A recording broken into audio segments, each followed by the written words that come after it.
We're halfway through 2010, and it's time to ask that inevitable question. Is this year shaping up to be a winner or a loser in terms of auto sales and the industry in general?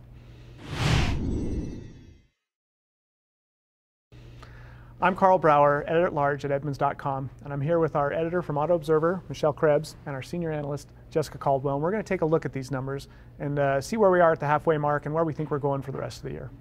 Now, Michelle, we're 17% ahead of 2009 thus far, which is good, except that we're still 24% behind 2008, which was actually a much more normal year and wasn't even a banner year in itself for sales. Well, right. I think we should just, clearly we're ahead of last year. You had to be, because last year was dismal. Exactly. But if you even take a look at the year before, which wasn't even a great year either, right. We're way behind that. There just seems to be some reluctance on the consumer's behalf to buy. Yeah, and that's what we're seeing is really on the retail side, those sales being so weak. I think we can all agree, and we've seen it time and time again, that fleet sales continue to be strong throughout the year, but it's really the retail that does the bulk of the sales, and that's what we're seeing, people just not come into dealerships. I keep wondering how much even the sales we've gotten so far have been juiced by fleet. You know, we're trying to get a better handle on that, but I think there's a sense that fleet is helping things even look rosier than they are, and they aren't even looking that rosy in my opinion. So. Right, and you look at the government stimulus that they pulled ahead some of the government fleet sales that we're trying to get a handle on, and that has helped sales. So it still looks like a fairly weak year through the rest of the year. It's going to be hard to hit that 11.5 million, I still think.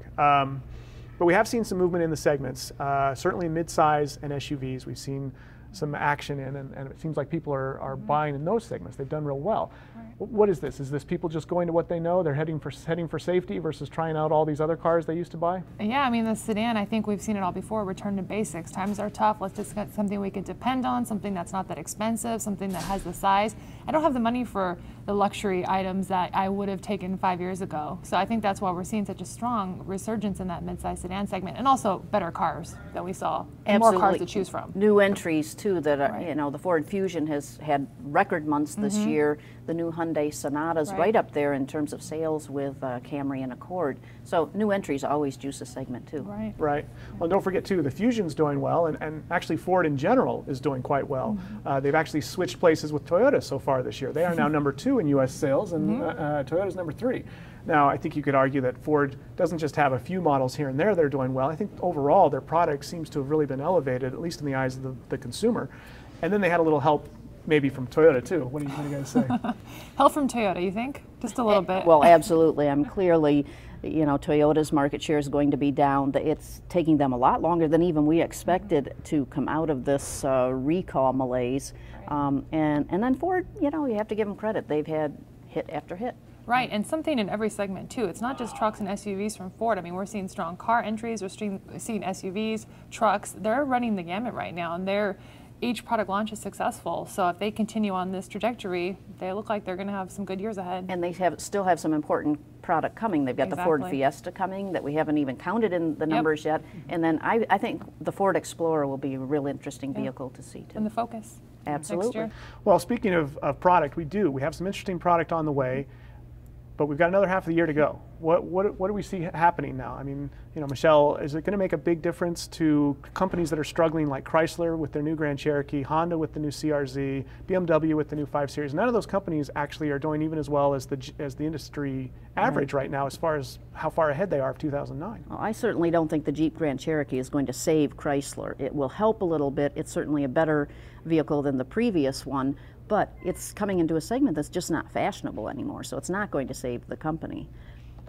As for the 5 Series, again, with BMW's had a struggle this year, and that is not a vehicle that generates huge volume. Yeah. Absolutely.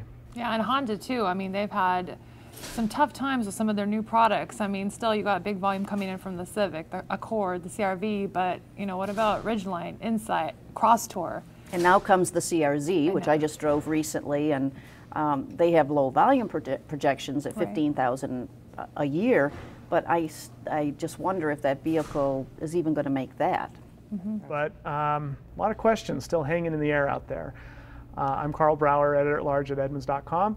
Thank you, Michelle and Jessica, for joining me today, and we'll stay tuned, and hopefully you will too. If you want to hear more about any industry events that are going on and any analysis that's taking place, please check out autoobserver.com at Edmunds.